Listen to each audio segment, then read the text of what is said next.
Yes, good evening and welcome back to the Celtic Unrestricted View. It is Monday, it's the dial-in, and joining me for it, my good man, all the way back from sunny and rainy Tenerife, Mr. Ryan Clifford. Good evening, me man, how you doing?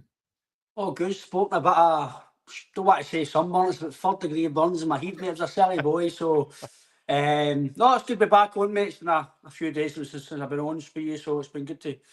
Back on holidays finished, mate, so back on Celtic. Good performance at the weekend. Through another semi-final at Hampden, mate, so it's all pretty good in the garden, mate. So back to the hard work, mate. Celtic's back, so it's... Back to chatting about the team I love, mate. Hope you're well as well. What about you tuning in? It's having a good Monday. Had a good weekend, and it's obviously big week ahead for us, mate. Big massive game at the weekend, so good to get a victory lead up to that, mate. Yeah, and as you said, mate, you're supporting a wee bit of third-degree burns, as you would call it. If Danny was here, he'd probably say you'd look like a gammon steak than me, mate, to be fair. I'll need to get Mrs. Begg to give me a wee horn, so I will. Mrs. Begg in with it. She brings that. She makes her own version of soda cream, doesn't she, Mrs. Begg? She's brilliant at it, man. She brings that cooling feeling to your skin. I had her on a few weeks ago when I went for a sunbed. Went in too long. I burnt every part of me. Tremendous. But dog. I didn't really go for a sunbed. I just drove down to the car park and sat there for half an hour. You went to the sunbed, just stood outside the sunbed. I went to the sunbed, aye. Licked the window for 20 minutes and she wouldn't let me in. So I was like, no, you're no chance, big man. Jump back in the motor and get you coming out? What are you doing here, son? Aye. I was half in my house and half out my house, and the guy next door to me called me Hamish.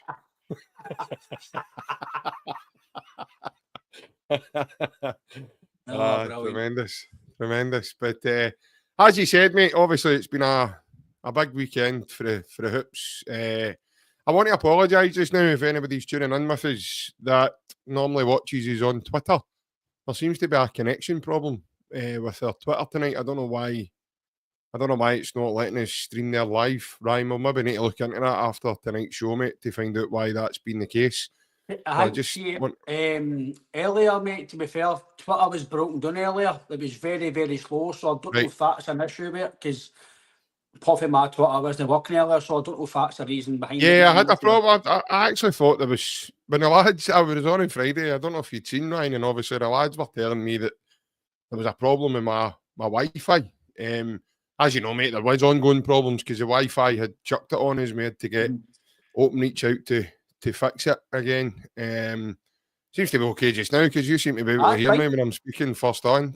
So, but I thought I was going through the run of twist again the day when I was going on to Twitter. I'm glad you actually told me that because I had no idea Twitter had broken down. So, it was pretty slow, mate. I thought it was my Wi-Fi, so I'm turning it off. Putting on my data, I'm like, right, why is this not working? Everything else is working, and what you always do, Google says, aye, Twitter's broke, so so it was the main man, Google, mate, who told me that Twitter wasn't working. Right, okay. Good on Google. Good on you. And as Ryan says, folks, good evening to you all. Hope everyone's well, and I hope everyone had a great weekend. Got some comments coming in. Bradlad88, first up, evening troops. Then we've got Plunge, evening Fenians, hail, and then he's put in maybe boxes 119, soon to be 120, and then probably 121, hopefully. Theo Isaac, thanks for joining us again, pal. Good evening, gents. Good evening to yourself, Theo. Heavy Vibes, what an account that is. I tell you what, but it'll be some trick if it's one of the Alsatians that have actually texted us comment in the night as well, by the way. No, just hope that's your pets that you've got there. No the actual dogs that's done it themselves. That'll be tremendous. Need to get his own next year's Britain's Got Talent if that's the case. Heavy Vibe says, hail, spent my day off listening to Celtic podcasts all day. You're in for a treat with this one. I tell you, you've been save the best to last, as they say. You know what I mean? Celtic podcast and Mrs. Beggs. That's by that. Celtic podcast, Mrs. Beggs, and should have got a pair of these out of Timson's, son.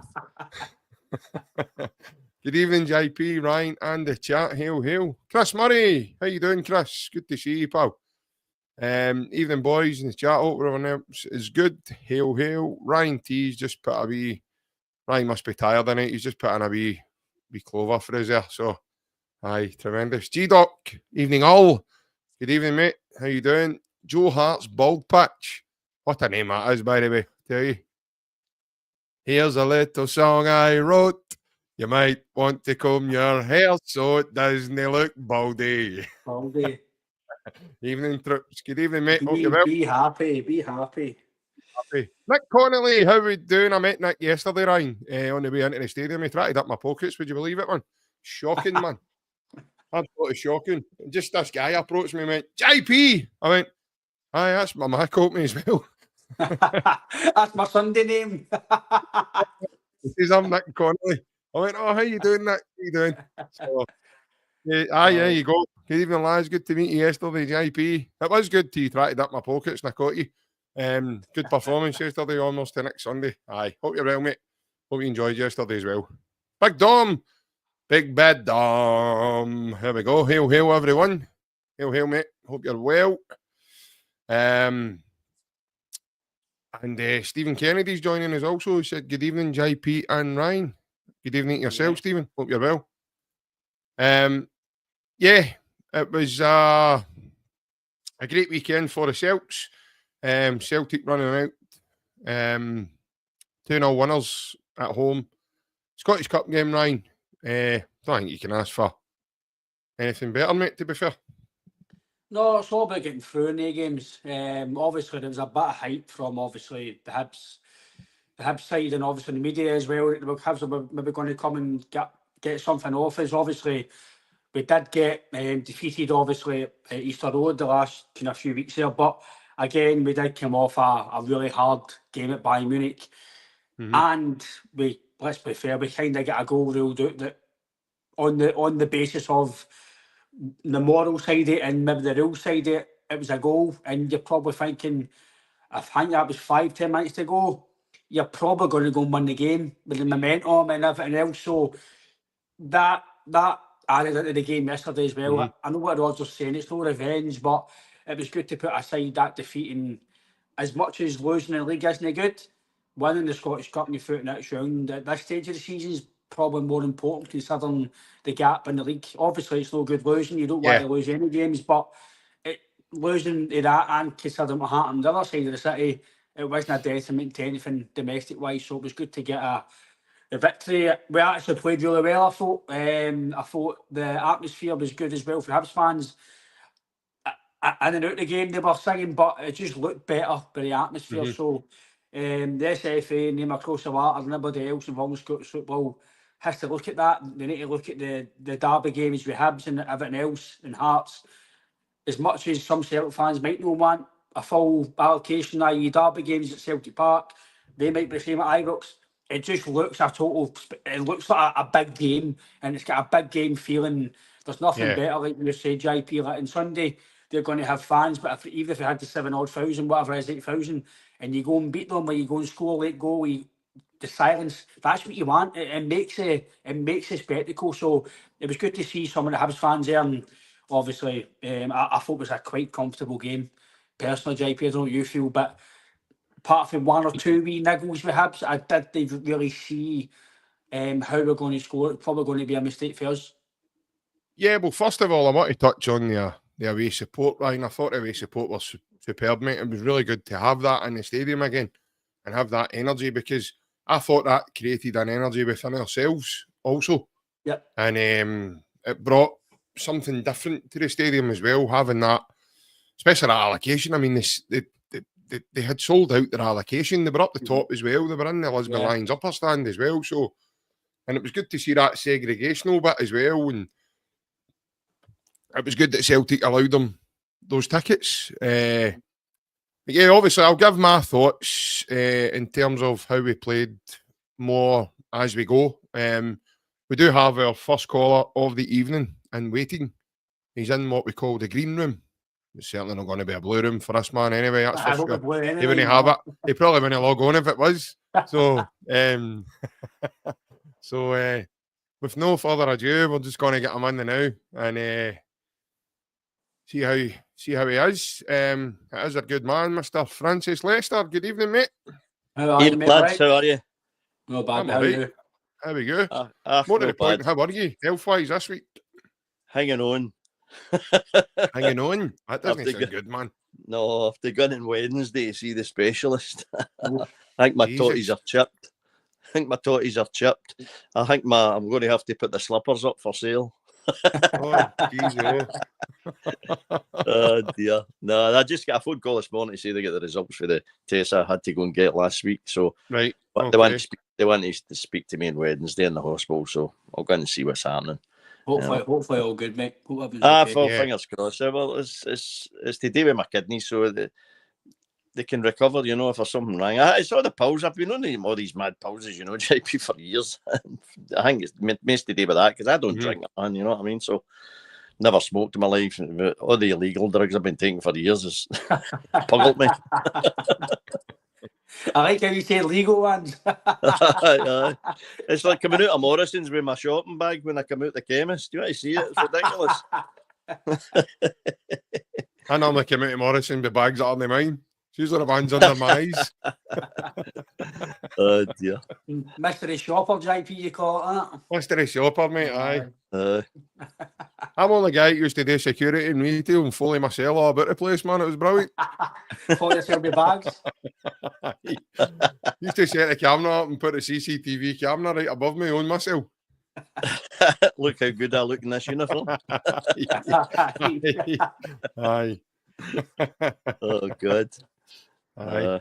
Tom Jones music playing in the background. You can keep your hat on and all that, know what I mean? You're not doing. You were at the game yesterday, Francis, yeah? Yes, I was. Yeah, enjoyed it thoroughly. I thought it was great. I thought we done really well. I mean, their keeper kept him in it.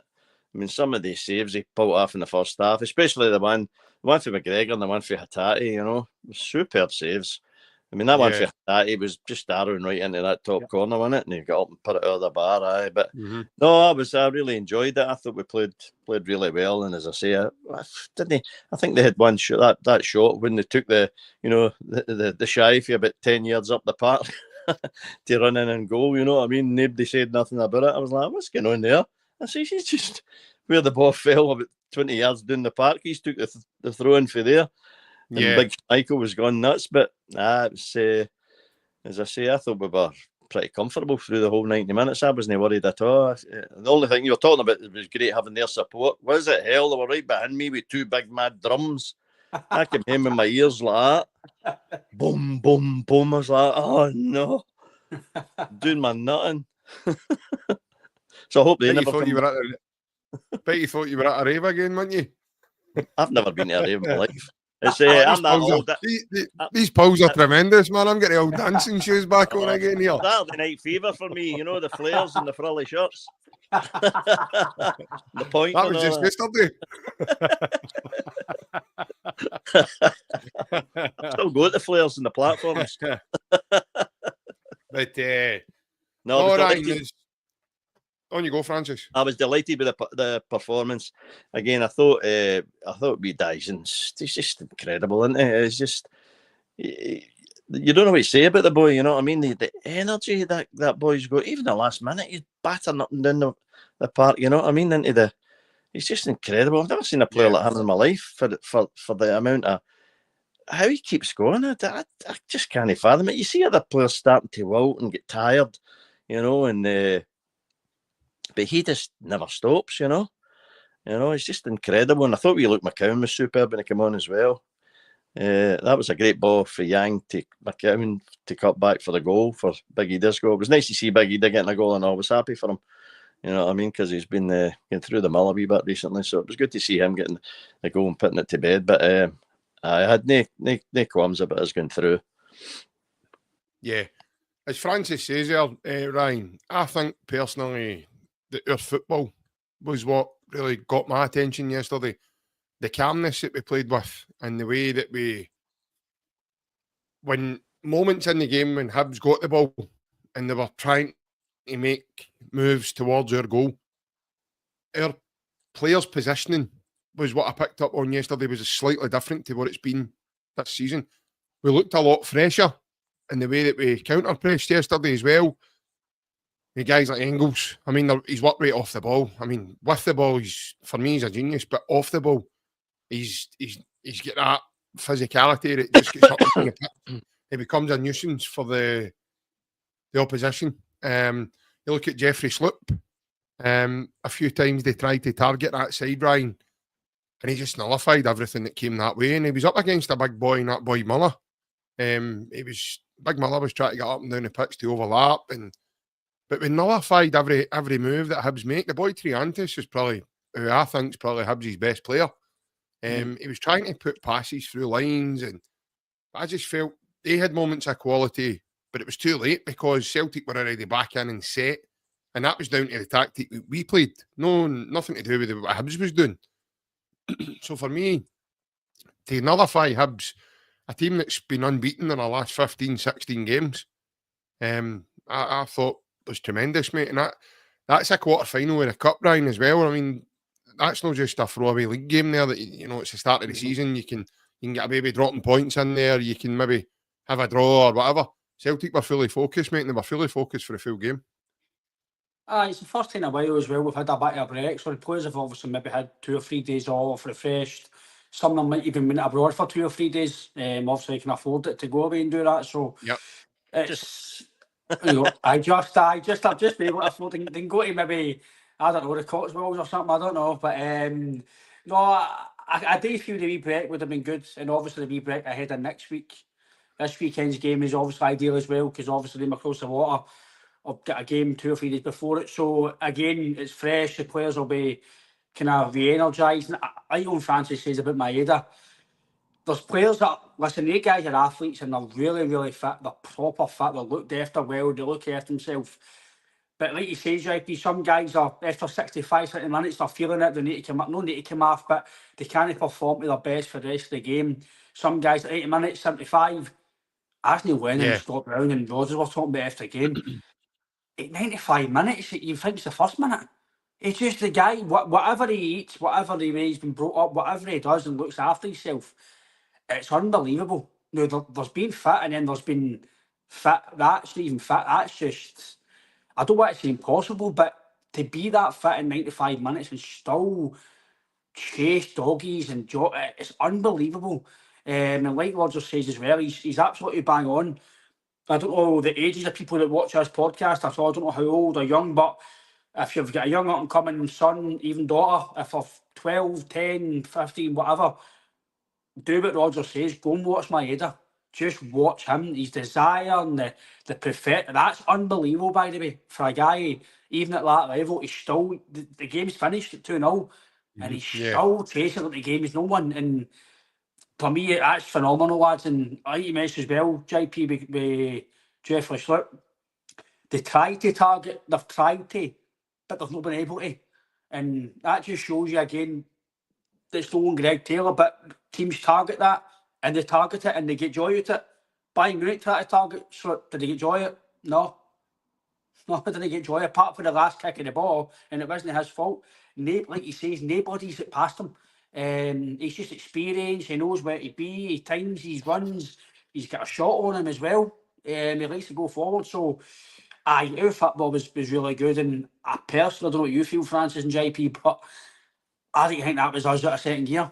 I thought we were kind of coasting in certain parts of the games, and I said the last time before I went in my holiday there, that's a scary thought for Scottish football. The fact that we've started to go up a few levels and you're kind of battering teams is like they have a decent team. These guys are all athletes, they're all fit, they're all technically still decent players. And Celtic are making them out to be pretty ordinary, going at second level, which for me, lads, is for the rest of Scottish football, that's pretty damning. Yeah, wee message for Theo there. He's obviously Ofsky. Thanks, mate, for tuning in. Hope you're well. Take care. Francis, obviously, talking about Maeda, what is it about Dyson that impresses you most? Sorry, I lost you for a second there. Your screens went black and I never heard what you said. Oh, did it? Sorry. What I was saying there was about Dyson Maeda. I said, what is it impresses you most about Dyson?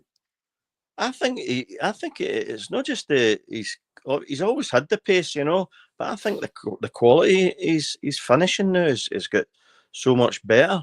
he doesn't. For me, he doesn't rush it. Like before, we used to always think, oh, he bars in the wing, but then he just belts it into the crowd and all that. You know what I mean? And his final ball was terrible. For me, he seems to have developed a way to bring the ball under control before he strikes it, or even when he strikes it first time. I think he's thinking more about it now. You know what I mean? I think thinking about how he's going to finish before he gets there. Whereas before, I think he was just, I just need to get to the ball first, you know, and wasn't he thinking? To me, I think when he's looking forward and he's running onto the ball, I think he's beginning to think, how am I going to finish here? What am I going to do? Am I going to lay it off, or am I going to curl it? Am I going to chip it? And you've seen that quality in some of the finishes. Well, one thing I was going to say, which I find absolutely astonishing, is you know how through the years that the players used to be dope tested. I'm amazed that we've not heard about them getting put in dope tested because you know what I mean. I'm always waiting for somebody to say, we know how he does it now. He's full of speed. He genuinely is full of speed, but you just not taking the drug speed to be breaking laws or anything. But I think he's, as I say, I think he thinks more about his finishing, and he's controlling his finishing now as well, which I think is really superb. He's making better decisions, you know. Yeah, 100%, mate. I think also, Ryan, when you look at that, you know, with Dyson, as Francis says, I think we're getting more out of him now through the middle than what we did out wide. Out wide, he was able to chase up and down the pitch, but now he's now making a menace of himself through the centre, which is clearly having a big effect on this teammate, and he's made it. I don't want to be disrespectful to the wee man, but in a way, he's made it seamless, mate, since Kyogo's left us, because he's come in and replaced Kyogo, and nobody, even going to games now, is going, when, you know, I miss Kyogo. Nobody's saying it now. It was the same as Matt O'Reilly. Nobody's saying, we miss Matt O'Reilly. And they two were massive players for that squad, for the team. I know. You know? And that's how well, Ryan, our recruitment's been over the last couple of years, because I know Rodgers was speaking to Bruni and he spoke to Lennon yesterday as well, and he said, look, I wanted another striker in. He says, I didn't want to have to play. He says, I knew he could play there. He went, you don't go and play with Japan and play at Yokohama and you score goals at World Cups and stuff, and you score the amount of goals he scored if you're not decent at finishing. He said, so for me, he says, I just didn't want him there. He said, I thought he was more of an asset for us out wide. But I think now, mate. So was that the Gage? His team you were talking about there, Yokohama? That was the team he played with before he signed with Yokohama. Part with the boy. Used to wear pink house coats and all that as well. No, it was. So I feel now he's really shocked Brendan Ryan in terms of the way he's adjusted himself and the way listen, for me, he's became invaluable to this team now. This season has been a massive season for him, and for me, moving forward now, right now as it stands, mate, he would be irreplaceable, I think. I think in terms of the wee man leaving, the fact that you're kind of replaced that Maeda's kind of replacing his goals, so that's kind of seamless. See, as long as he's scoring goals. If it was either was scoring goals, then you'd be like, right, he's kind of replaced. See, if either was playing every game like Maeda's and scoring every, you'd be like, well, Kyogo, all right, we've kind of replaced his goals now, and then we'll replace his full position, and there's somewhere with somebody else to help if it's either, or if it was Johnny Kane, whoever it is. But now Maeda's kind of, as it stands at the moment, he's a number 9. He's scoring goals, so you're not really thinking about Kyogo, like Francis says as well. Either comes on and scores, so you've got two strikers who are able to go and score goals, so you're not really thinking about what's just went on in January there. So Kyogo to me, it shook my memory in terms of he's not here. I'll still cherish his goals and what he brought me as a fan, and I'll still think I still feel should we have sold him? I don't know. I still don't know. Could have helped us maybe beat Munich. I don't, possibly. Who knows? But that's done now because what you've got now, you're 16 points ahead in the league. You're through to the semi-final. So Kyle goes out your heat. Matt O'Reilly, Engels is, for me, I think Engels is different class. Anybody who knows me and listens to this and sees me on Twitter, I'm probably what you call an Engels fanboy now. I think he's top class and 31-year-old, and I think that guy's brilliant. You know what I mean? It's mental, but that's what football does. You just like seeing good players at your club. And listen, it's been brilliant to see Maeda, and I think we can all agree, as much as some people like Ida, some people don't, some people think we should have paid it or we shouldn't have. He thought he was going to be the main man, but the way the wee man's playing, it's going to be very hard. I say wee man as in I'm older than him, he's younger than me, so Maeda's, it's going to be very hard for him to come out of that team if he's scoring goals like that. Obviously as well, we've not got a big schedule now at the end of the season in terms of midweek games, so it's going to be a straight shootout for A2 to play unless he moves Maeda out wide for one game and plays Ida through the middle. But it's a headache for me, Francis. It's a good headache because you can play either one.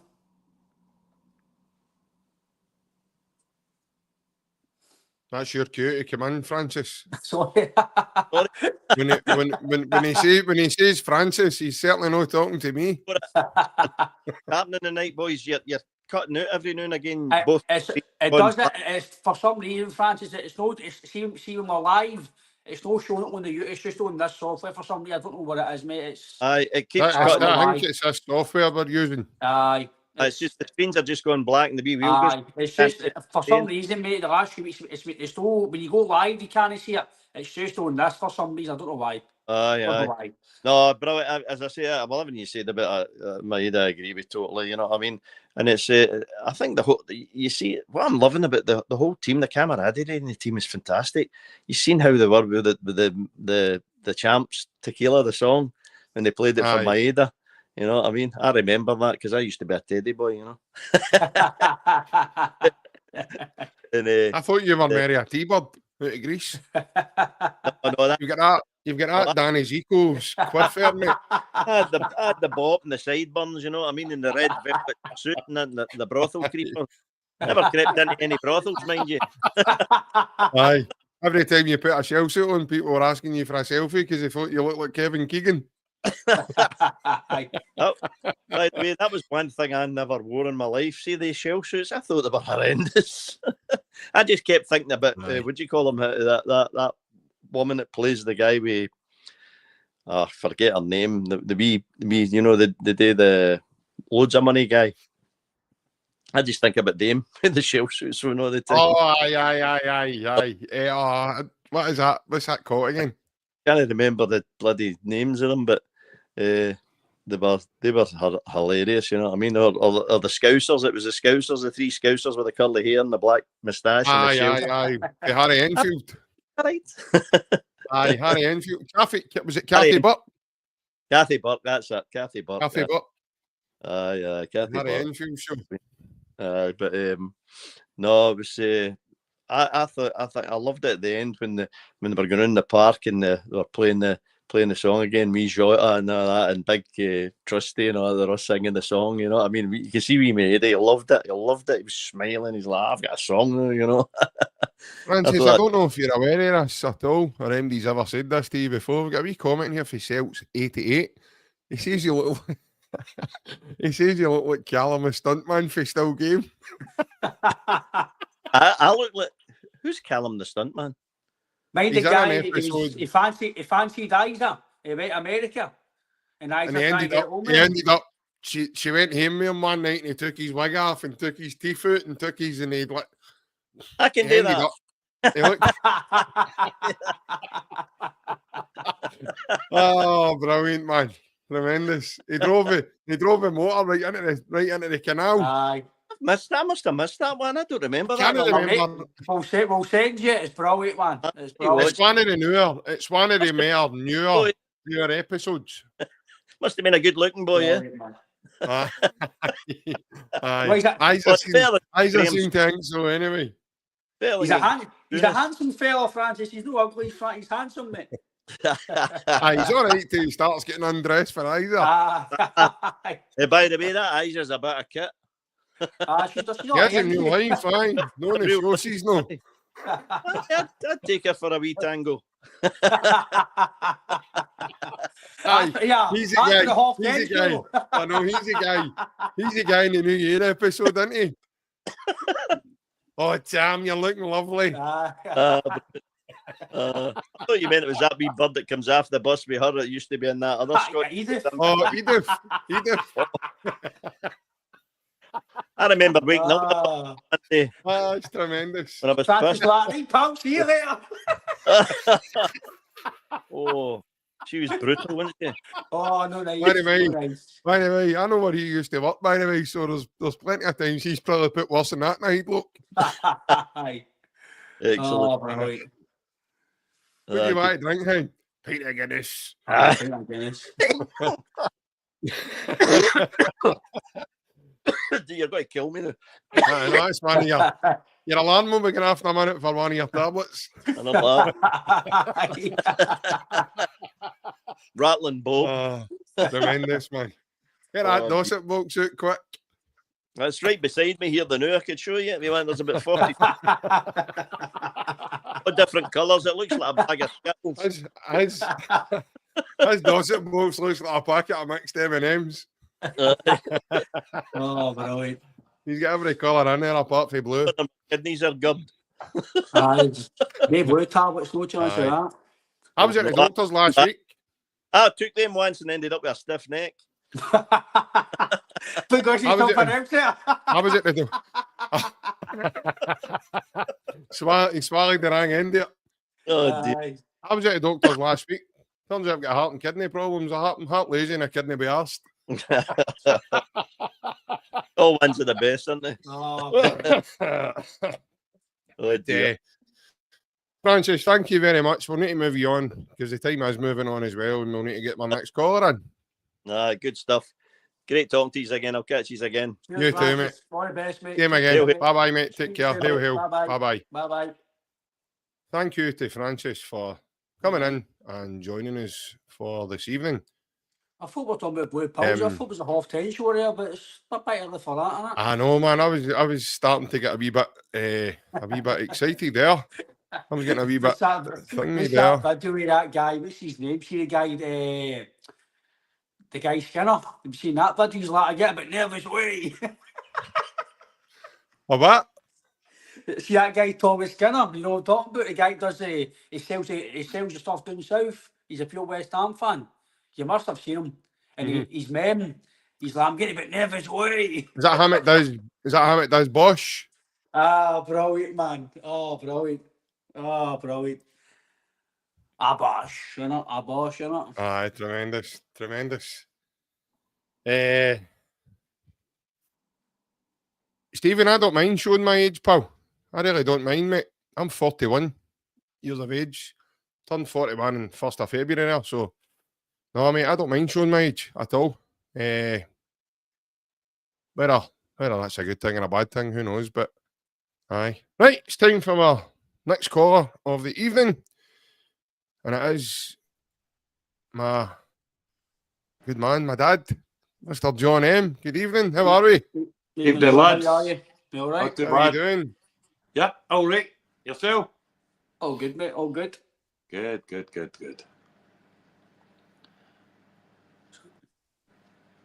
What's up? No, I couldn't hear you there for a second. All right. Aye. No. I was wondering what was up. It'll come up like the odd time, the screen, but it's no live. It's just Aye, you've all went blank. No, I'm still here. So you are. Aye. I'm still here. Sometimes what happens is, for some reason on this software we use, it does this, but it doesn't do it seemingly when it shows the video on YouTube. So All right. it doesn't record that for some reason. I don't know why. All right. But as I say, hope you're well, and I hope you enjoyed the game yesterday. I did indeed. And the football that we played yesterday was amazing, I thought anyway. And it should have been at least 4 or 5. But the chances we did have, I thought their goalkeeper was amazing. Yeah. Thought that young goalkeeper had a great day. I had a great game. And Maeda, I mean, I've listened to Francis and yourselves talking about Maeda, and the guy never ceases to amaze. He just amazes. He's every game he plays, he just amazes the Celtic support. Yeah. And I hope he can carry that on into Sunday. Probably, Yeah. no doubt he will do. 100%. Ryan, obviously, John talking about Maeda there, saying that he's relentless and everything else, and John hopes he can keep that going into Sunday's game. Aye, hopefully, I'm guessing he'll be up front as well, so he'll probably cause them a bit of hassle. We all know he's an absolute thorn on their side as well. And it actually might benefit him being for the middle against them in terms of the pace, because it's not just his pace, it's everything else that comes with it. So, and the fact obviously they'll probably have the Hall of Famer at right back, which the fact that Maeda's going to be there, he's going to be there as well. So it's going to be one of the ones that they're going to have to probably change a bit of their game plan with him, because it's no Kyogo either. It's a total different animal with him. It's night and day for the two, and not in terms of quality, but in terms of it's a total different player. He's not going to, like sometimes Kyogo used to just, he would find space, or he would dart when he had to. He does physical and not a target man, but you know what I mean. Then Maeda, it's different. It's a different player.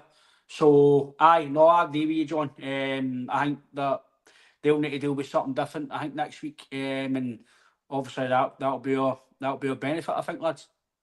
I think they've put Tavernier on him, they've put Balogun on him, and I mean these guys know what he's all about. And I don't think any defender can handle him, to be honest. No defender, no goalkeeper. The wee man's just so fast. It's unbelievable. And as I say to you, I just hope that because we're playing Name on Sunday, the wee man's well up for it. And we can, and maybe Jota on the other side. I think we'll just, be too good for him on Sunday, to be honest. Yeah, I think I've noticed this the last couple of games, lads, the way Celtic play, and our midfield with Engels, McGregor and Hatate, they all bring something different to the table, which makes it brilliant, which makes them superb, which makes them the players they are. You see Callum yesterday before he goes off, that wee jink ball, he goes through a couple of players and he plays a 1-2. I think it's with Kuhn. Kuhn plays a bounce pass into him, he turns and then he plays a jink ball through the gap right to Jeffrey Sloop. I think it was to set up Jeffrey Sloop's chance with his right foot. I thought that football was tremendous. That comes from the left back position, by the way, when Jota wins a ball. To then build the play, gives it to Hatate, and Hatate just takes the ball and run. Now the tackling player comes in, but Hatate still gets the ball because he's used his body and he gets his body in front of the man. Again, I think it was the lad Campbell that tries to put him off, but no, I really do think our midfield has been a big telling point. And then the way Brendan changes it, Ryan, also, the way he can bring Callum off. That's the last 2 games in a row now he's done this. He's brought Callum off and brought Luke McCown into that midfield. And Luke McCown just brings that new energy and gives the team a lift. He gives that team a wee bit of finesse and he adds that quality. But one thing I want to touch on, Ryan, is we're 3 subs yesterday, not just Luke McCown. I thought Luke McCown, Yang and Ida all brought an energy to the team that just kept it going. And by that point, Hibs were starting to retract a wee bit in terms of the fitness and the way things were. And you look at Yang, he gets the ball, he does a wee feint, keeps the ball, plays it inside, gets it back from Luke McCown. He then sets Luke McCown off for that run, which is then cut across, and he does 30. Superb finish. So the 3 of them actually combine for that second goal, Ryan. And that's what you want, mate. You want your bench coming on and making those impacts, especially in games like quarterfinals, to take you to Hampden again for another semi-final, mate. Aye, that's what your subs are there for. That's what your subs are used for, and that's why they're they're brought on to help you, and if it's score a goal, any contribution they can that's why they're brought on. So no, listen, the manager, I thought his subs were really good yesterday. Again, Yang's whatever he's done, if it is the fact that his partners came over or whatever it is, he's helped them. He's obviously improved a wee bit the last few weeks to what he's been the last kind of say 15, 16 months, whatever it is he's been here, 18 months or so. He's definitely got a wee bit better, and he's playing. Listen, and I've always said, see, 6 months' time, the guy's a superstar, or he's really, really impacting the team. Then some of us can go fair play. Some guys improve at a rapid bit of knots, and some guys don't, and some guys don't improve at all. I was one of the guys that I still don't think he's a guy that's going to play every week. I think I said to you last week, and I think I said to Alan as well last week when I was on last week, that I do feel he's made an impact player. I think he's better as a sub. I think because he can come on and impact. I just see him as a better player doing that than maybe starting. I think he gets into the game better at that because it's just boom, you're in. But sometimes you know yourself, Jeff, you played, John, you played yourself. It takes sometimes players 5, 10, 15 minutes to get into a game to warm up. As soon as you're warming side of the park, boom, you're on and you know what you're getting into. So, listen, he's obviously got some sort of improvement in the last few weeks, but that's coaching with Rodgers, or it's just him being more comfortable now. His home life's better. I don't know the reason behind it, but listen, I've always said if he continues it, and I'll go right, maybe I was hasty, but I don't think it was hasty too much because to be here for a year and a half and not really play for Celtic in terms of consistently every week and no show the maybe should be shown, then you can only see what's in front of you. Us as fans, we can say this guy's not good after 3 games, but then after 10 games you're brilliant. But you can only go on what you see. Sometimes we're hasty, sometimes you make a judgment too quickly. But I don't think that with Yang. It's just the fact that he's just improved. For the first so much of his career, not been great. There was even talk about him going on loan in January or summer. Maybe he's going to go on loan to get some game time.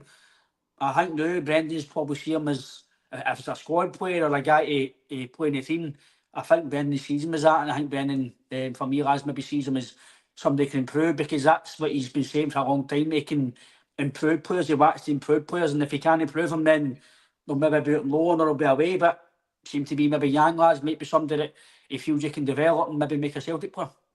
Yeah, well, John, obviously touching on Yang, this isn't a myth. I mean, how well he's done over the last period of time hasn't went unnoticed. I mean, there's today the South Korean squad's been announced and he's in it.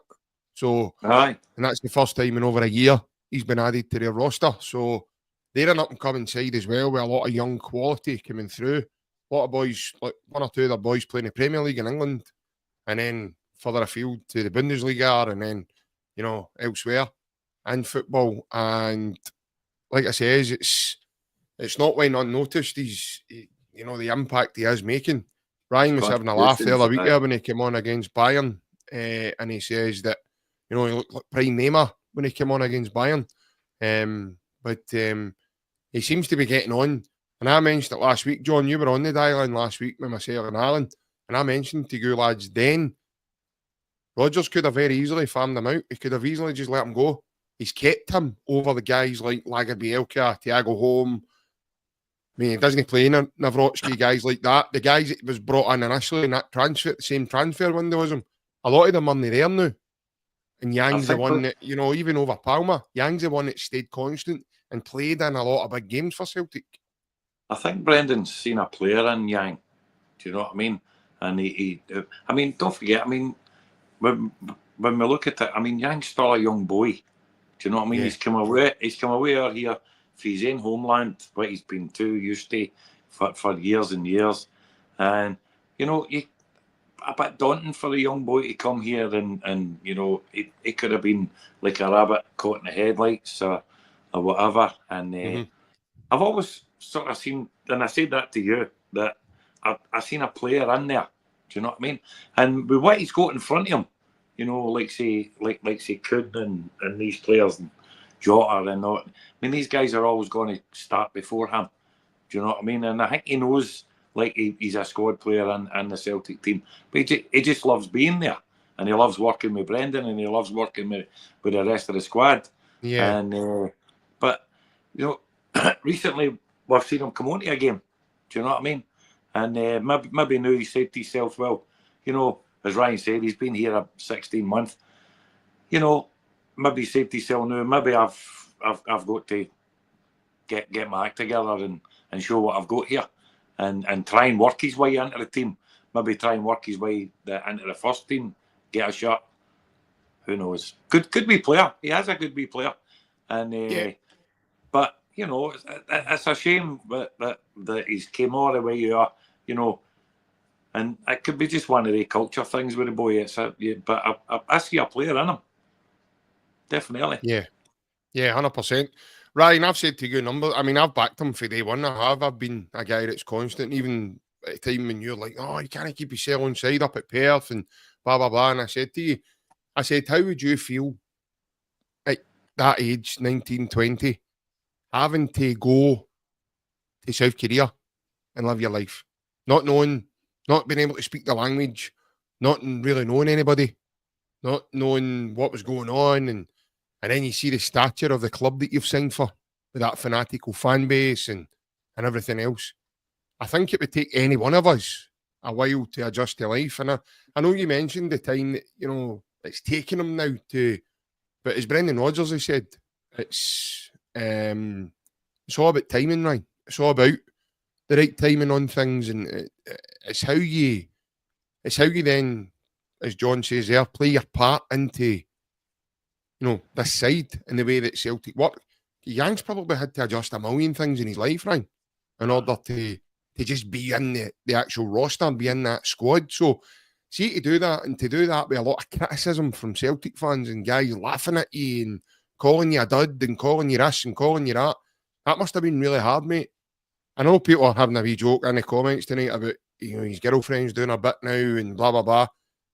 Fair enough, but he's got that familiarity now. I watched him, Ryan, not just warming up with the players. You can see he's quite popular amongst the group, because Jota and I are getting over and cuddling him and giving him high fives and standing chatting with him. He was out warming up with Luke McCown yesterday before they got on, and the two of them are having a wee bit of a carry on. I was watching them over where you normally sit, Ryan, over warming up, and you can see he's got a good camaraderie with the rest of the team. I know what you're saying, mate. I mean, it's one of those ones we need to see more of it. But to be getting played in these big games, I've got to say, mate, Brendan must see something in him, 100%. He obviously sees something if it's the attitude and training as well. Listen, attitude's a massive thing now in football. Yeah. The way you train, the way you live your life, and maybe Brendan sees that he's doing everything right, and maybe there's something there. But again, people, I do believe fans were pretty right to be critical of him, because his final product for a while was really bad.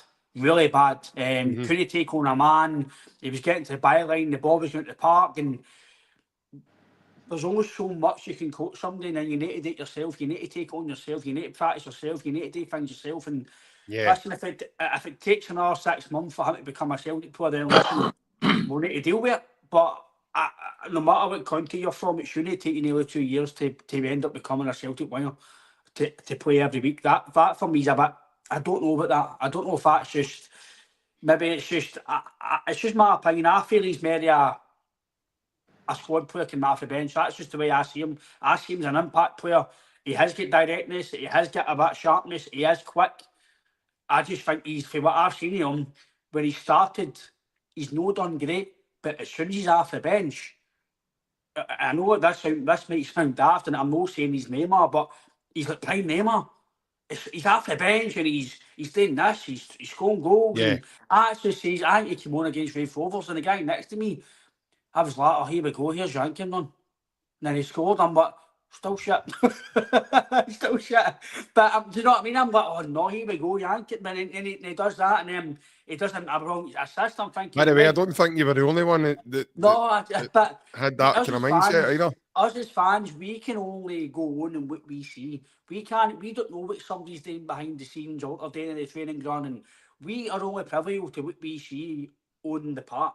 And if somebody's not doing it on the park, then we're going to criticise. But if they start performing and start scoring goals and assists, then fair enough. That's what we want. Brilliant. He's improving. Let's go.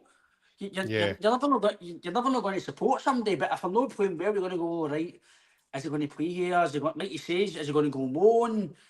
Because I kind of thought he was going to go on loan in the summer. I didn't think he'd be here. Yeah. Because he didn't really show his... He had a wee spell, I think, before he got sent off against Hearts, where he showed a wee bit of ability. But I do believe he's still got to, like John says, to play with against Jota and Kuhn. I think he's still levels to get to. But listen, if he gets to that level, then brilliant. We got him cheap. We didn't have to spend a lot of money on him. So it's not a big... See if he was to fail, it's not a massive he's flopped, because it's not like you've spent like Barcast money or a Yeti money, and certainly like Lagerbielke so far in the lot. Celtic can't really I don't know what you feel on this, as I know we've spoken about it at a point in time. We can't afford to spend £5 and £6 and £7 million in players and them not to work. And I know every signing isn't always going to work, but us as a club, we can't spend like £17 million on 2 to 3 players and they don't work. Yeah, 100%. John, obviously, before we move you on, what's your thoughts leading into Sunday's game? I know, I mean, like say, they're 16 points behind us and all the rest of it. I mean, I never thought they would have got a result against Fenerbahce in that Europa game. And I don't think. And no, that. Plus, they've got to play them this Thursday, so at the Det Dome. So we'll see how that game goes. We have no got a game, so I think we'll be ready for the game, especially at Celtic Park. I don't see them getting anything at Celtic Park. I just see Celtic getting on and beating them. And I would love to say, and I've said it to you umpteen times, JP. I'd love Brendan's team talk to be just go out and annihilate them. Just go out and show them up.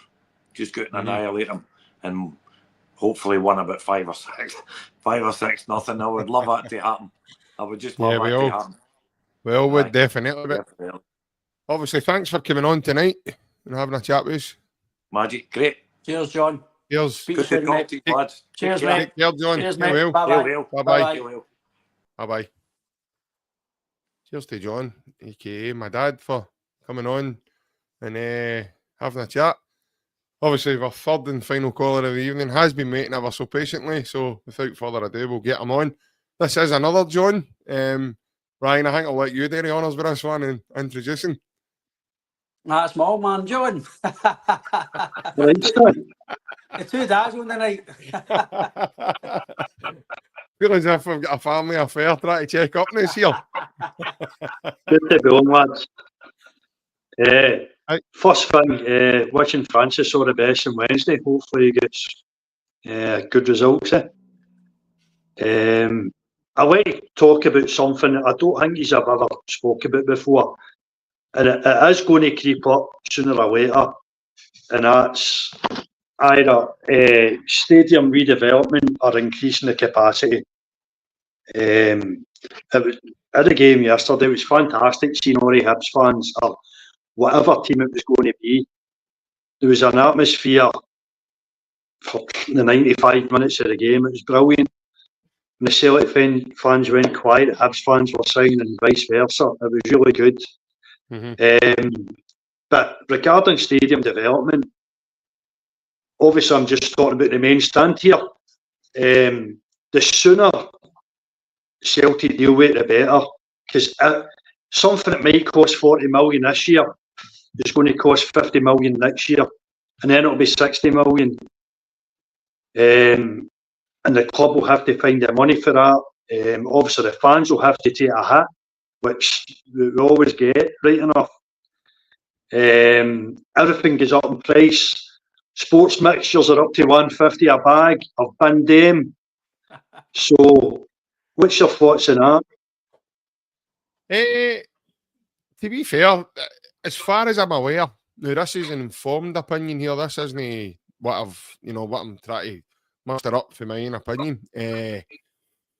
As far as I'm aware, there's ongoing work behind the scenes just now about redeveloping the stadium. Now, I don't know, John, if that's to increase the capacity of the stadium or it's to do with the stadium needing a wee bit of TLC.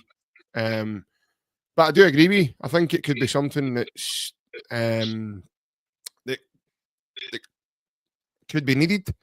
You look at the length of the waiting list. I think we're over 20,000 now, lads. Sitting on that season book waiting list, and nobody seems to be getting one. I think Big Alan's been on it for as long as I've known him, and I'm not. By the way, I'm not having a dig at Alan or having a laugh at him or hear anything. I'm just using that as an example. There's other guys that I know who've been on it longer than what I waited for mine. So I mean, I only waited a year, and at the point, I think I was at the start of the kind of Brendan era before we started being really successful, and I'm talking about Brendan's first time here. And so I do know there's work going on behind the scenes in terms of like redeveloping the stadium and doing bits to the stadium and doing it up. But Ryan, I do personally think that your dad was saying there about increasing the capacity. I think that would be tremendous, mate. I'd love to see either another tier or the main stand maybe risen to go above again. I know we're doing the tours at Celtic Park, Ryan. I know there's a few things that they can't do to the main stand because of the way it is and the way things are. But it's a listed building, isn't it? It's a listed building as well, aye. So it's not like they can knock bits of it away to then add. But there's got to be something they can do, man, as your dad was saying there, because I think it would reduce the waiting list for season books as well, and it would give other people an opportunity to start being able to go to the games more. I know there was chat years ago about them increasing the main stand, I think, to 20,000 to make it all the same size. Mm-hmm. I don't know how far that went. I don't know if it did go into planning permission. I don't know if it was money. I don't know if it went any further. But it's one of the ones. See, if you'd done it, you would sell out the Bayern Munich games. If it was Bayern Munich, Real Madrid, Barca, you would sell out your European games. The derby games, you would sell out probably big cup games against maybe name across the water. But then you might only get, like, just say it's 80,000, you might only get 35 against Raith Rovers in the cup, 45 at home to St. maybe St Mirren, the league's finished. So you might, it's one of the ones that you probably need to weigh up the pros and cons of it, but I'd probably say it's more pros and cons. I think more fans would be able to go to games, and it's more financial aspect as well for us, because if just say it did go to 80,000, that should get 30,000 more seats than them across the water right away. So you're earning a few million quid already without even selling a player or buying a season book or selling any or whatever. So financially it might make sense in the long run. But where I know the club are able to do it, I don't know if they can do it in terms of building a listed building, or would they need to make it bigger and take one of the tiers out and make it double? I don't know how they would do it. I don't know if that would affect the structure of the stadium. I don't know how it all works. I'm not into all that. But it's quite a good point that John makes here, my dad makes here, because it's not something that he spoke about a lot. But I do believe that the stadium does need redevelopment in terms of the toilets are minging. The toilets are horrible. They need done up. There's no hot water in them. There's no hot water. Some of them. The outside it needs a coat of paint, I think, because some it's a bit rusty. But again, it's maybe wee small things to make it better, John. I don't know how you feel on it, John, or Dad, don't we call it here. But I do feel. What do you think he's done? Is it just the stadium in terms of making it bigger for the fans and a better atmosphere at the games? Sorry to cut in there before you come in, John. What device are you using to talk to us here? My phone. See if you turn your phone to the side, it'll make your screen look bigger and you'll look as if you'll then go. Give a minute. Okay. Give a minute. If you just adjust your mobile to the side, it'll make you look. It should automatically. No. Nah, I've not my glasses on, JP, so I'll just keep it like that. You're fine then, it's okay. I remember a few years ago we were talking about Celtic trying to get like a European final, at Celtic Park. Yeah. They were supposed to go on a short list or whatever. But I don't think very shortly, I don't think that main stand's going to be fit for purpose for things like that. We'll definitely have to do something with it. Yeah. What do you think? Yeah, John, I think the idea of the European final, mate, my understanding is that they couldn't have the European final at Celtic Park because Celtic's not a five-star stadium. Now, to be a five-star stadium, Celtic need the buses not to have to cross a public thoroughfare. Right. See, like say Hampden, you've got that off-ramp, it takes you down into the stadium and the players come up into the stadium. My understanding is that's part of the redevelopment that Celtic are on talks to do just now. Now, how far down the line those talks are, don't ask me where they're going to start building on and like ripping up and doing whatever. But that was part of the conversation that's already taken place. And I actually know that through one of the property developers I was in and had the chat with the club. So they were saying that Celtic now want to make it that the buses don't have to cross like the Celtic Way or public thoroughfare in order to then start applying for things like that. But you're right, John. I do think that, you know, in terms of that main stand, it is going to need some like modernising. Major. Yeah. Right. But obviously, you were in attendance yesterday, John. What was your take on the game? He played his strongest team, which I like. Coming up to this game next week, I think it was important he tried to play his strongest team as often as possible, which he's done. Subs come on, done their job as well. Really impressed with Luke McCowan. Yang done well. Ida done well. Absolutely. Double bubble, wasn't it? It was fantastic. Yeah. It was. Has McGregor got a wee niggle, or is he just trying to manage him? He's no burnt out. He's playing 50, 60 games a season. If he's got guys like McCowan, etc., Hatate, Engels, you'll not miss McGregor in a lot of the games. I think we've got enough quality in the squad that you'll not miss Callum in a lot of them. But all the big games he's got to play. What do you think about that? Yeah, I've had this conversation with you, Ryan, even off of here, mate, we were not live and off the channel. And I've said to you, mate, McGregor does not need to play every single game for me. He just doesn't. I mean, the games that, you know, against Ross County, even Dundee, Celtic, I know he wants to because that's the type of player he is, but he doesn't need to. And I said, what did I say to you going home for a game yesterday when I phoned you? And I said to you, I think something's wrong with Callum. And I think that it's clear. That's 2 games in a row now. Brendan's taking him off. And it's no something you do, mate, in a quarter final. A guy like Callum doesn't come off, even if there's only 10 minutes left or 5 minutes left. It was 25 to go, I think, wasn't it? Yeah, it was 25 minutes left. And they went right over to CCV to give him the captain's band as well when he was going off. So I think there's something maybe niggling away at Callum. And I don't know if maybe sports science is involved, Ryan, in order to say, right, you can only play him in this game for this long, or we'll see it again on Sunday. If he comes off again on Sunday, I think there's something wrong with him, mate. I don't think he'll go off on Sunday, even if he is injured, JP. Unless you're 4-5-0 up or 3-0 the game is finished, McGregor's no going off in that derby. He'll be, if he is injured, he'll be taking an injection, he'll be getting rehab at half time, he'll be doing everything he can to make sure he lasts that 90 minutes, because I don't think that's a game, mate, he'll want to come off himself. So I agree with you. I think we had a chat yesterday that he's either got a niggle and they're managing like John says, or he is generally just giving him a break because he knows that maybe they've got the quality come off the bench, i.e. McCowan, you've got Bernardo come back in a few weeks. So I don't know. It's one you're probably, is it his calf again? Is it his groin? We don't know what's the mark. We can't know was it his calf or his hammy? I'm sure it was maybe his calf a while ago. Something to do with his calf, yeah.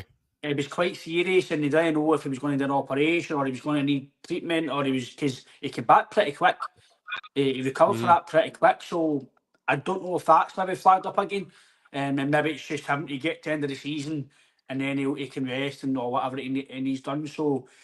But no, I think John's right in terms of the subs. I thought the subs were good yesterday. That's what the subs are brought on, to bring energy and score goals. And I do feel McKibben as well. Again, I think McKibben's better off the bench. Seeing he's off the bench, he's brilliant. But he is still good. But I just feel there's certain players that do well off the bench, and there's some players that when they start the game, they start okay and then they dwindle, and then they're off the park. But when you've got half an hour, 25 minutes, you can go full pelt. You can go ham and tongs, and I don't know you feel on that, John, but maybe Yang, McKibben, sometimes Bernardo this season, because when he's come on, obviously, John, you've managed and you've coached. Do you feel some players are just better coming off the bench and they impact the game better, or do you think that's just maybe because they're just better at that scenario? Some of the subs are coming on when the other team are absolutely knackered, remember? And we're bringing on fresh players. So it's very difficult for, let's say, Hibs yesterday. We're bringing on quality like that. How do these teams, they can't, more often than not, they'll not be able to live with you when you're bringing on quality like that. It's fresh. Hibs have been under the cosh the whole game. They might not be running about as much, but it's mentally draining, as you know. But the subs have got a major part to play. Major. Next week will be interesting as well, because if everybody's fit, I think it'll be the same 11 going forward. John, what's your take on Callum getting off the pitch? Because there's guys that sit round about me at Celtic Park, same as G-Doc's comment here. G-Doc says, we seem to play better when he goes off. And there's guys that say that. There's guys that say when he goes off the pitch, Celtic look a lot quicker, a lot faster. They do things faster. Do you think that's a myth? Because for me, Callum McGregor's the best we've had for I don't know how long. So, what's your take on that? I know people as well that don't rate him, by the way, but I think he's fantastic. Everything goes through him. He determines the pace of the game. If the pace needs to go up, he increases the pace. His ball retention's good, the way Celtic play our possession. But if it's a pass to go forward, he'll make that pass forward. And especially having Dyson up there as well, I think, yes, we do play a lot of possession football, but I think you'll see more forward passes now with him up top, definitely. But I love him. He's going to be so hard to replace when his time's up. Yeah, Ryan, I've never ever bought into that narrative that we seem to all of a sudden play better when he goes off. Because, I mean, he's absolutely quality. He's just an absolute Rolls Royce of a player.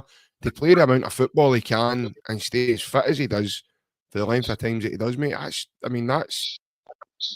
it's unthinkable, to be fair. He's phenomenal, JP. I said it months ago, I think even in the summer. And whether people can clip it, they can say I'm a Looney Tune or whatever. For me, Cal McGregor, still probably, but definitely at his peak, could easily play in the top four down south. No saying every week, but coming off the bench, playing in some of the games that say it was Chelsea versus, I don't know, Everton. Callum could come on and play. He's that good a player. Now I'll start by that. You'll get Aberdeen fans, Hibs fans. They were close to water. You'll get probably Bournemouth fans. But no, he couldn't play down here. Ryan Christie went down and played the Bournemouth, and McGregor's far better than Ryan Christie. No, Ryan Christie's brilliant, by the way, and he's been a highlight for Bournemouth.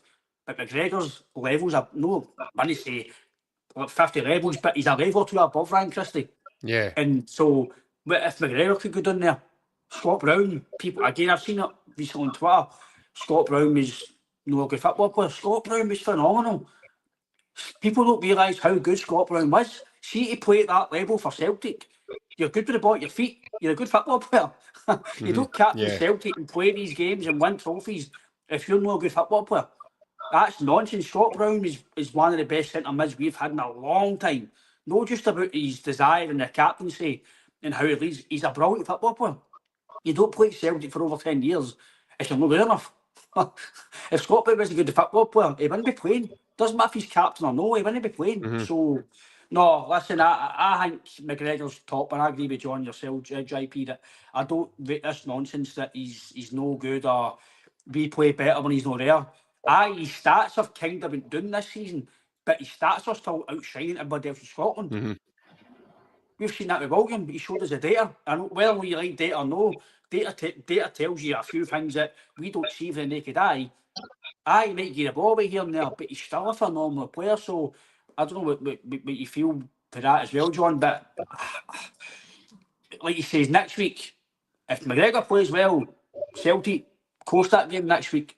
It was the same as Scott Brown and him playing the middle of the park. If they play well, Celtic win the game, John. I don't want to talk too much about the game because you're going to do that closer to Sunday, right enough. But Cal's still got a good 2 or 3 years in him, definitely. Do you not agree with that? Yeah, 100%, mate. I think it's the best thing he did was retire for international duty. It was fun. I was Celtic reap the benefit big time. Yeah, 100%. I just think he's a phenomenal leader, John. I think the way he leads the group, you see him in the warm-up, he's talking to everybody. Yesterday, he was near me, and a couple of wee instructions, it was things like, let's keep the energy, lads. You could hear him talking to the squad. We need to keep the energy here. We need to keep going. We need to keep... And it was tremendous. It was absolutely tremendous leadership from him. You can see players looking at him. Player. Sorry, on you go. No, I was just going to say, you can see him yesterday. I thought he played a couple of passes where he overhit him. And some of the crowd were like, oh, as if, come on, get it together. But the way I thought he goes then right after doing that and he demands the ball again.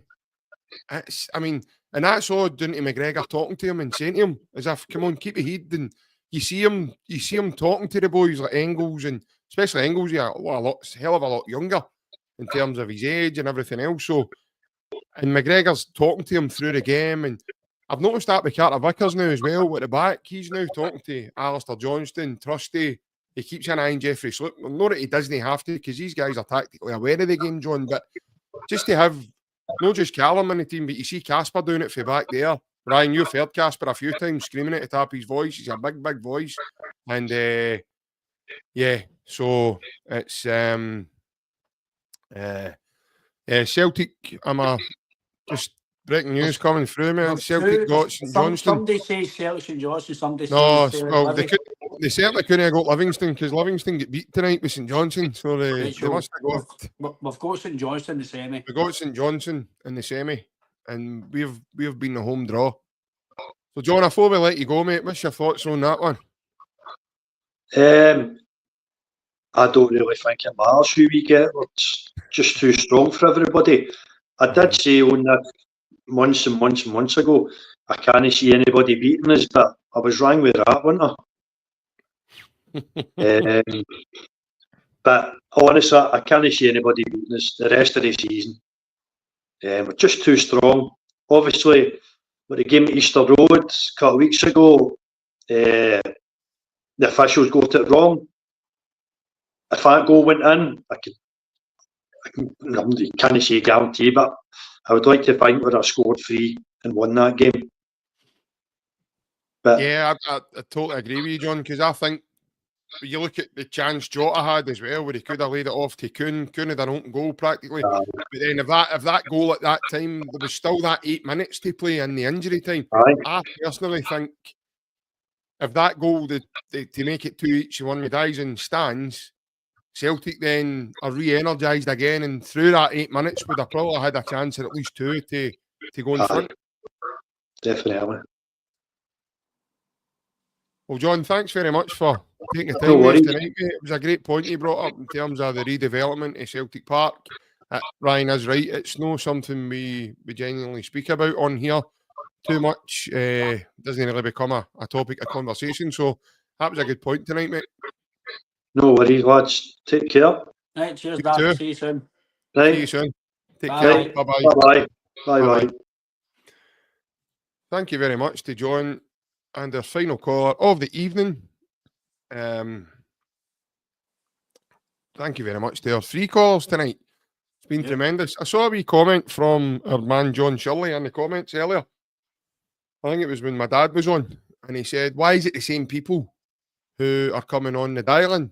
Because those same people got the memo. They know what to do. They contact us and they say, can I come on the dial-in?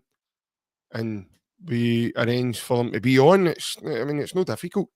And as you've seen, folks, it's not just those two, Francis and John, that are normally on the dial-in either. Our good man, Mr. Alec Beveridge, the sponsor's been on chatting with us as well. I was on here one night doing a solo dial-in, and I'd had it and done it on Tenerife, dialing in for sunny climate, chatting away with me. So, there's been several people been on it, the dial-in. But John, if you want to come on a dial-in, mate, all you need to do is messages. Send us a message and we'll organise it for you.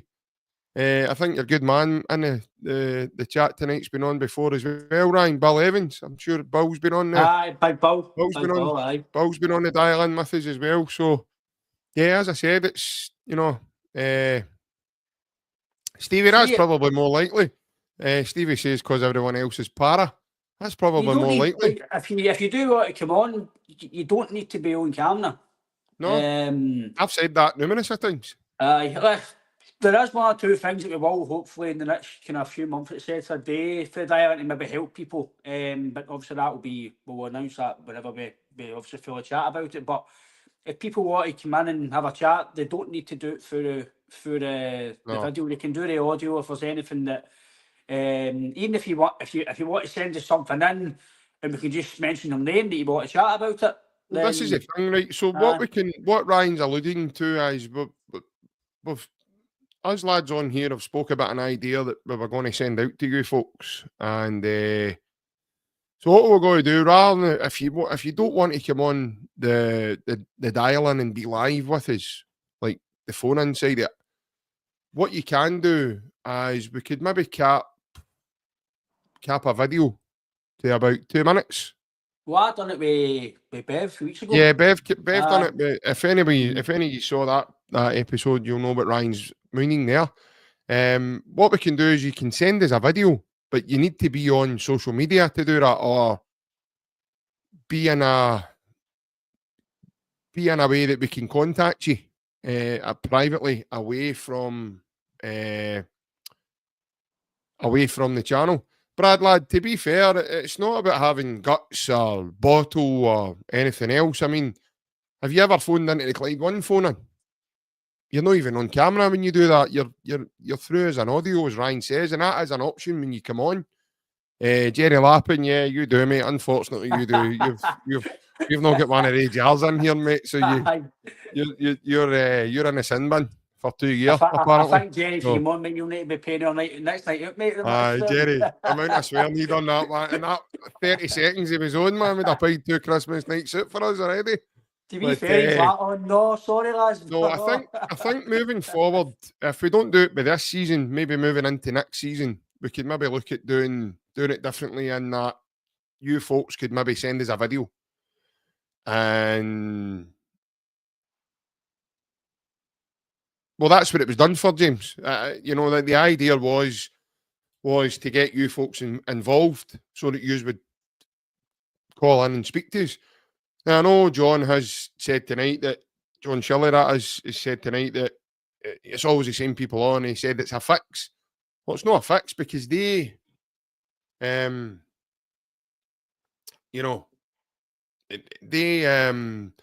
contact us, and they do it before a Monday. They do it over the weekend or before the weekend, and they ask to come on and speak to us. That's what we set this up for. Initially, that's why we brought this episode in, was to give you guys an opportunity to come in and give your thoughts on what you think you see Celtic doing and any matters surrounding Celtic. So, Monty, I don't think any of the YouTube viewers would want to see that, pal. I mean, I've never met you directly, but going with your partner, man, it's a no for me, mate. If I'm in the judge's chair, mate, I'm not hitting my button to turn my chair around. That's a half 10 show, Monty. I'll show you a good time, son. Subscribe and I'll show you, Monty boy. I think Monty was just getting excited earlier with Francis talking about his pals. Monty, I've got a tan as well. If you want to come on and see it. By the way, our good man Ryan here flies back out to Tenerife to go and meet Aye. up with Alan. And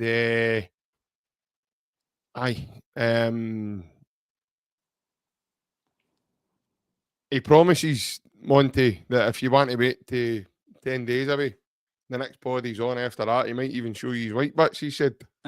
Mate, it'll be an X-rated half-10 show. Aye. The 5-minute preview you get on it. Aye. Aye. What was that called years ago? What was that called? Television X. No, what was it called years ago, man?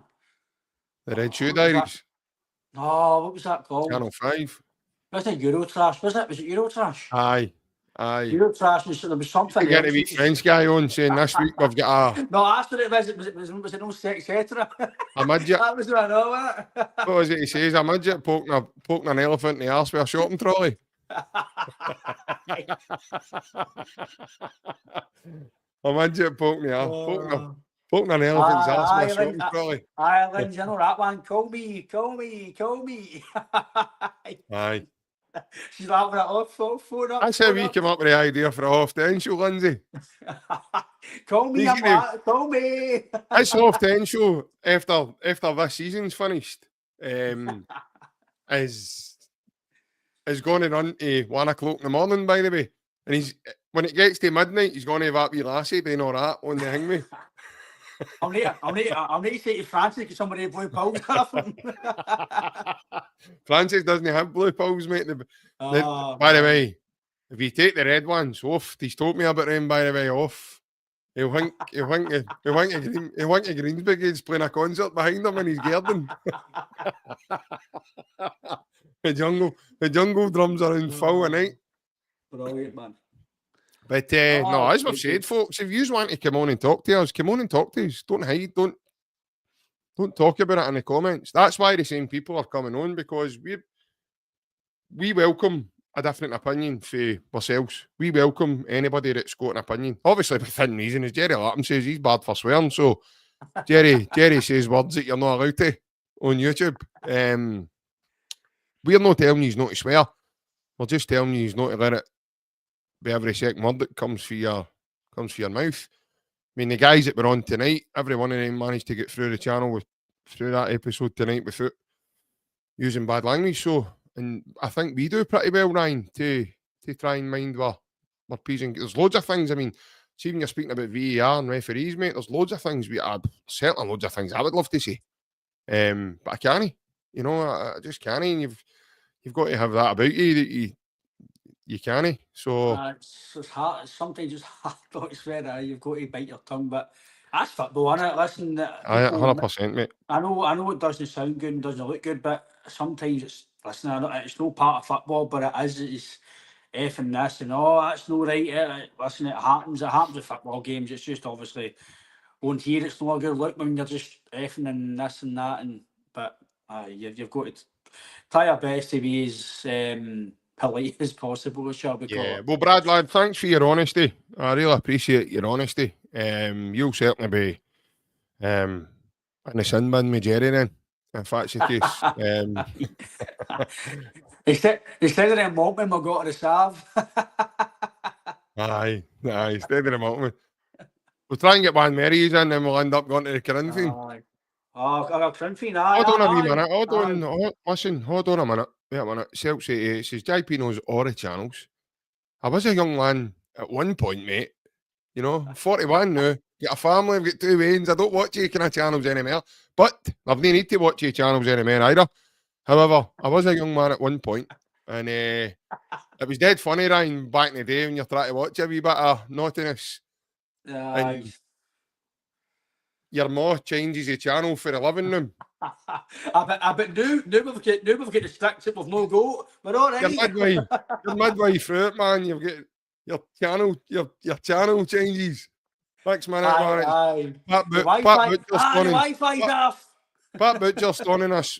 Pat Butcher stoning smoking a fag with Doc Cotton talking about our favourite carpet samples, man. The middle of EastEnders, man. You're like, oh, come on, man. It's all fuzzy. The Wi-Fi's off. Oh no, man. Aye.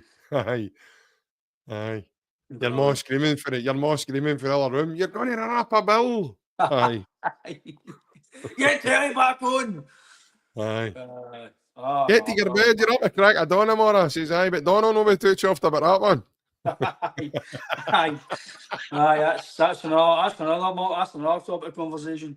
100%. Obviously, just before we finish up, Ryan, what's your thoughts on the draw?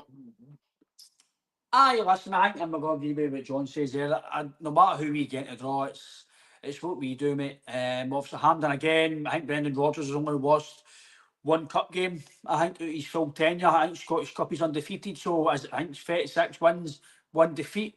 Is that right? What I'm saying here? I think I seen that the other day. Yeah. So there's no other captain. McGregor. I think McGregor's even lost it at Hampden. Is that right in saying as well?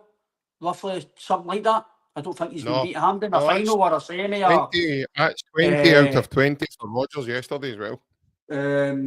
I know that you're beating the semi half of him, but again, I think in terms of finals, I don't think McGregor's lost a final. If I'm right in saying, I might be wrong, but I'm sure I'm right on that. I don't think he's lost a final to Hampden McGregor, which is phenomenal. Anyway, Celtic's not really one me a semi. I think a few years in a semi yesterday. Aye, well, I think we've got a few to chat about a semi talking about all that old chat. Aye, talking about that. Well, by the way, come to think of that, Plunges said you're skipping through 900 channel. My telly can't count that high, man. Yeah, Plunge, that's why you go to Old John's and you buy one of the sticks. Ryan, that's what it is. Plunges just gave it a bit there. Plunge actually tried to dial into the dial-in, but there was something on in the background, if you remember right, in his telly. That's what he was doing. I knew it, by the way, his excitement wasn't about coming on to talk to us. It was about something else. Aye, but no, listen, I don't want to pre-tempt fate. What's that woman standing holding a towel for you, Plunge, for? That's there, Bill. You never lost a finals of youth player senior. Aye, brilliant, Bill. I know. I thought I was right. No, which IP again? I don't want to pre-tempt fate, but you'd like. Listen, I know a 1.5 game. Anything can happen. St Johnstone could have the best game of their life. But you've got to think you'll go to Hampden and hopefully go and get a result, and you're one final away for a treble. Because let's be fair, especially if disaster happens and we don't win next Sunday, the league's just about still there. To be won, well, it is to be won. Basically, it's done. But if you beat them next week, it's good night for you. It's done. It's done. I know it's not done. Ryan, I've just had a text message here telling us that Alan's barred for the Veronica strip. Apparently, he's dishing out phony player of Scotto scratch cards down the other night, man, and he's been caught. So that's why he took his red comb when they're playing to play the Scotland. That's how he's away. He's away with his Danny Zuko jacket on, man. So he's still getting the day job in Tenerife. Still doing a day job in Tenerife. He's dragging his euros for Cheltenham. Oh, brilliant. No, but listen, I don't you feel, mate, I know nearly finished, but I don't want to pre-tempt fate, mate, because we know anything can happen in football and we can have an off day and St Johnstone could be a mate. Listen, I get it, but you'd like to think to go to Hampden, full guns blazing, knowing you're one victory away for getting to a final that could win you a treble, and I think you would go and get a job done, JP. But again, we'll touch that when we turn up to the game. But no, you're pretty confident you'll go and get to the final. St Johnstone will have the best of the seasons in terms of the league. They might focus on maybe the league's maybe the most important for them to maybe survive the league. So who knows, mate? But no, listen, it's all about what we do, mate. And I think if we turn up, we'll go and get the victory, mate. Yeah, 100%, mate. I've said to you a million times, wee man, I think Celtic turn up, there's only one winner. Nobody in Scotland get near us, right? Nobody. Yep. No, not one of them in Scotland can live with us. I've said it millions of times. None of them can live with us. Teams always seem to do well for a certain point. You look at Aberdeen, they were on at the start of the season, and then they came to Celtic Park and ended up with that 2-2 draw, and they thought to themselves, yes, here we go, we're getting into this cup game against Celtic high as a kite. And they went out as flat as a dodo. Cheers, James. Glad you've enjoyed yourself, mate, as much as I have. That's been through your comments that we've enjoyed ourselves. So, aye. But it's we sent Aberdeen home with our tails between their legs that night, right? And for me, that killed Aberdeen's momentum. Yeah. Aberdeen never recovered for that. And they're probably still trying to recover from it.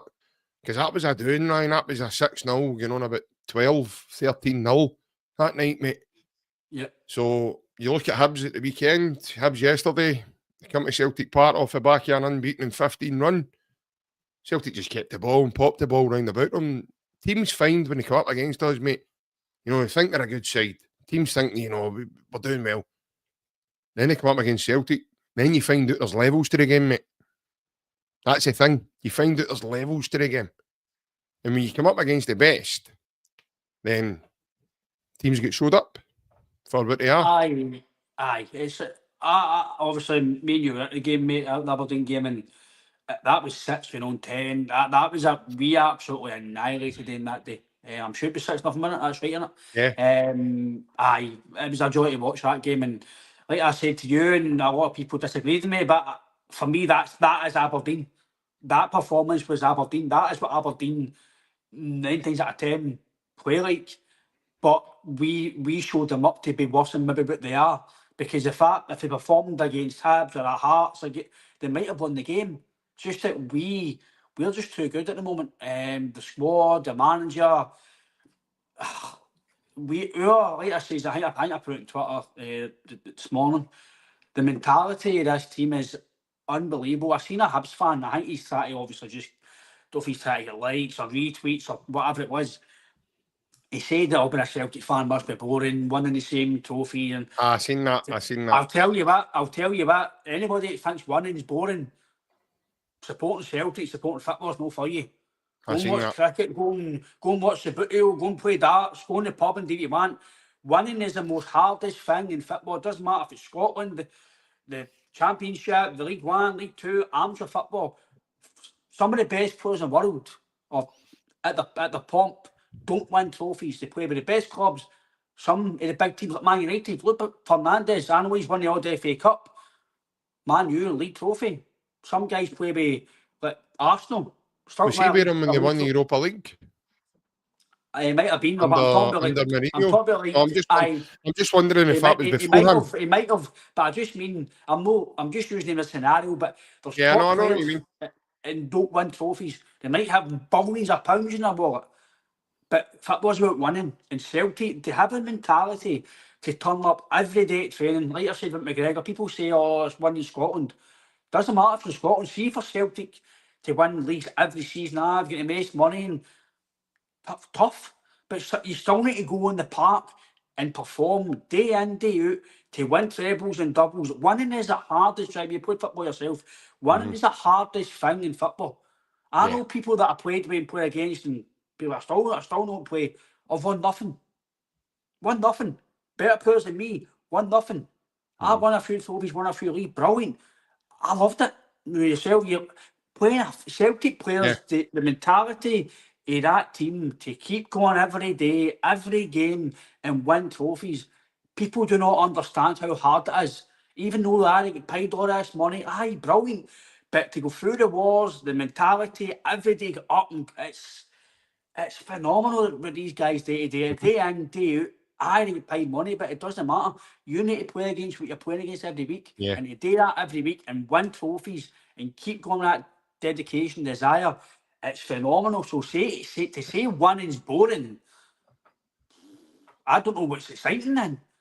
I've always said to you, mate, any trophy that we win, I celebrate it like it's the last, because we could have an all-10 season and win nothing. 2 years in a row.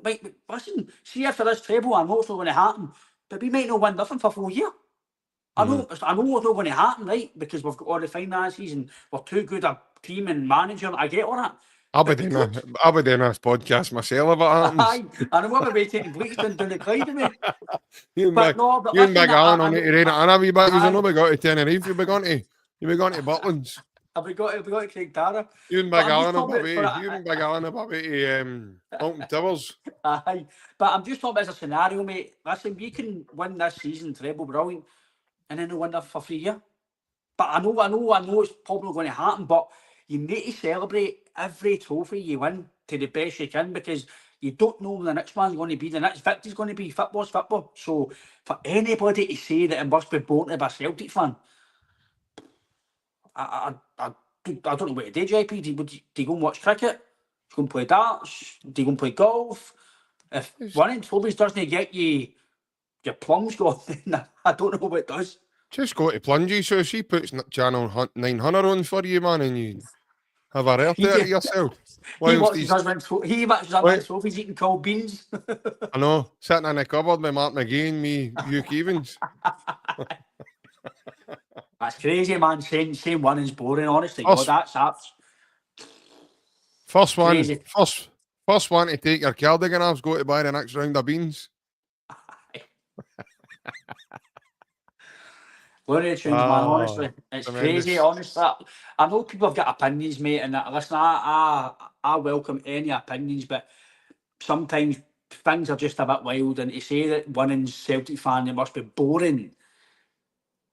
Football's about winning. That's a simple fact. If you don't like winning, then just don't watch football. Don't be a fan. But for me, that's a pure loser mentality. Don't you feel, JP? But that's a losing mentality. How can you think that winning's boring? I'd rather win 1-0 and 3-0 and whatever and win trophies and go and have a night out and celebrate with you, Alan, Bev, all people I know. Yeah. I would rather be beat against Hearts or get beat against St Martin and no win anything. I think I'd take the winning, mate, all day long. Nice wee comment there for Van Helsing telling us that he's changing his name to Playboy, just so next time when he comments we know who it is. Tremendous. By the way, it's not to do with what he does, it's to do with the fact that when he tunes off for us, he's a gamer. He plays Call of Duty online on the PlayStation. Just to let you know, it is a Celtic podcast. It's not a half-10 show, but... Do you like the PlayStation? Because I like the PlayStation. What one's it, JP's it ribbed or flavoured? Van Helsing will be sitting on a bus somewhere like that with the football kids. Go, swappy. Oh, that one's a sticker. Geez, that'll swappy. Brilliant. Aye, tremendous. I just want to say a massive thanks to everybody that's tuned in for as long as we've been on tonight. I feel as if we've took up enough of your time now. We've spoken about all different subjects tonight. Yeah, we have. Was it Plunge that put you onto the energy-saving red light bulbs, JP? Aye. No. That big light got turned on in the sky yesterday, the sun, and it was beaming right into the north stand, so I get scalped with it yesterday. This always happens to me, Celtic. I go red for a day or two, and then it starts turning to brown, so aye, I'm going to look as if I'll probably look more tan than A2 when they come back for Tenerife. Probably, aye. Ryan, he'll go a couple of different colours. He'll come back like a packet of Skittles, and Big Alan then playing the Scott over his scratch cards will come back like a face like a bowl of icicles. He's found just be pure white holding the cones. Aye. 2 more statistics. Frozen to this cone. As you'll know, turn on that fire. Brilliant, man. 3 bars, I'm no caring. Aye, 3 bars, I'm no caring. And he's talking about protein bars, trying up and down that Veronica strip, man. Protein bars. He's like, missus, we're only here for 12 days. I need to get up and down here. Come on. I've got 2 runs today. Brilliant. Tremendous, man. Big man's up at 5 in the morning. That's terrible, man. I thought he was going to enjoy selling her. He does double shifts. Nah, he's got to fill in his schedule somehow, hasn't he? I says to him, would you get up at 5 in the morning for? He's like, I'll get on a walk of shamers, man. Then I'll be at a taxi rank, you know what I mean? I'll be able to get him. He'll be the first batch of the scratch cards are all done. Brilliant, man. Get all his punters on early doors. Counterfeit, man. He's in print, man, and now, man. It's got Celtic versus St Johnstone on the boat, mate, for the semi. This will give you a semi. Get your tickets. This will give you the best semi you've ever had. Jesus. Oh, brilliant, man. Tremendous. He's like one of the PRs. One into the pub, and I'll give you 3 scratch cards. We'll give you a scratch card. I'll give you a free player Scotto badge. 3 scratch cards, and I'll let you beat me at pool twice. Van Helsing, great banter, back to work. Oh, brilliant, mate. Thank you. That'll not be. Enjoy your work. That'll not be Alan right enough because you'll not need to play well to beat him at pool. Aye, Big Alan likes a game of pool, doesn't he? Aye, likes all a the game best, of pool. Francis. I'll give you a wee message, mate. All the best, mate, when it comes on Wednesday. Yeah, aye, all the best. All the best to everybody that's joined us tonight as well. Hope you enjoy. Myself and Ryan will be back on Wednesday night. I don't know what we're going to talk about right enough because the game's not until Sunday. Find out a subject and just talk about half-time That's it. We'll shows. talk about Van Helsing changing his name to Playboy or something. That'll take up the first 20 minutes. Talk about how we like the Xbox on the PlayStation. Just I don't That's know. it. Aye. It's a Sega Mega Drive I've still got, man. I've got a scare electric come aloft. Aye. Up there playing it every day. Tremendous, man. Scratch that one in scratch card. He's a scratch card, darling. Throws a scratch card, darling. You can do anything on the boat. No, the red ones, the green ones. Never mind the steak, mate. He's a scratch card to see what I can win. And you get a young team on the Bridgeby Law Club done, go to your telly. Brilliant, man. Tune it in, it goes straight to channel 900. It's Plungy's nephew. I've got a can of baked beans. Can of baked beans. Don't eat them up. He loves them cold. Well, Celtic, you can probably give me an Arnold slagging because me and Alan will be doing 1 or 2 in Tenerife, so look out for them, mate. So you can slag us when you can slag our burnt cooking, mate. Oh, big Alan. By the way, Alan flew on Sunday. Alan flew out yesterday morning, so he's away for he's away to Tenerife for 12 nights. But me and Alan will be 1 or 2. There'll be probably at least 2 shows anyway. I need to be on. Don't worry about that. Celtic, man. I need to be live in bed with Billy Porter. Billy, what that 900 channel? Telling you, that's the only time me two will ever be allowed to sing Billy Boy on this show, man. I'm not kidding on. But no, there will be a few episodes from Officer Terry. You need to change your lyrics because you're going to be Billy's Boys instead of we are the Billy Boys. You know what I mean? Jesus, man. Officer Jake will continue. I think there's a few other guys that come on as well. I think Barry Barnum on as well. End of the week as well. So there will be people on with JP and obviously me and Aaron will be sending stuff over as well for the YouTube. So you'll see a bit of content for obviously Tenerife coming up as well. So a bit of both back for here in Tenerife. So hope for that's something to look forward to as well. Hi, G Doc. You're talking about Francis' age here. He was a year above God at school. He's going to kick your chuckies, isn't he? I've seen it. By the way, I've seen the size of his feet. Nobody's scared of big feet, Francis. Alan says he can't. Alan says he can't hear, but you've seen some of the comments about him. Aye, you can't hear.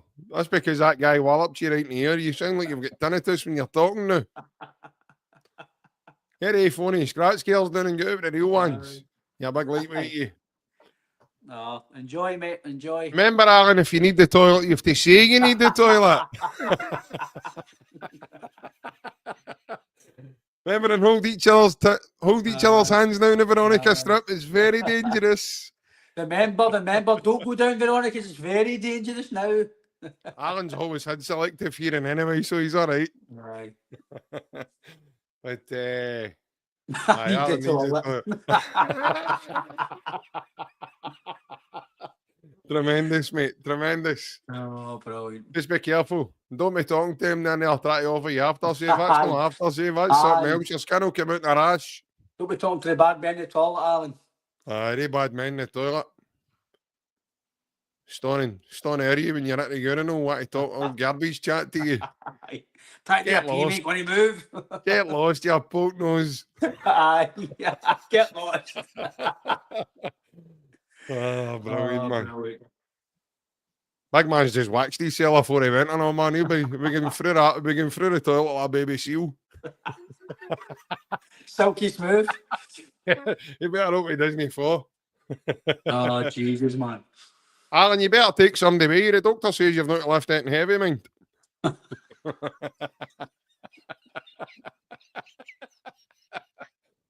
Oh, tremendous. But that's all we've got time for now. That's your call to leave. Aye. Take me. Cheers to the callers tonight for coming on and chatting with us. Cheers to yourself, Ryan, for coming on again, mate. We'll be back on Wednesday. Anytime, mate. We'll see you all soon.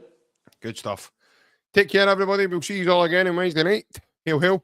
Hail, hail. See you all Bye-bye. later.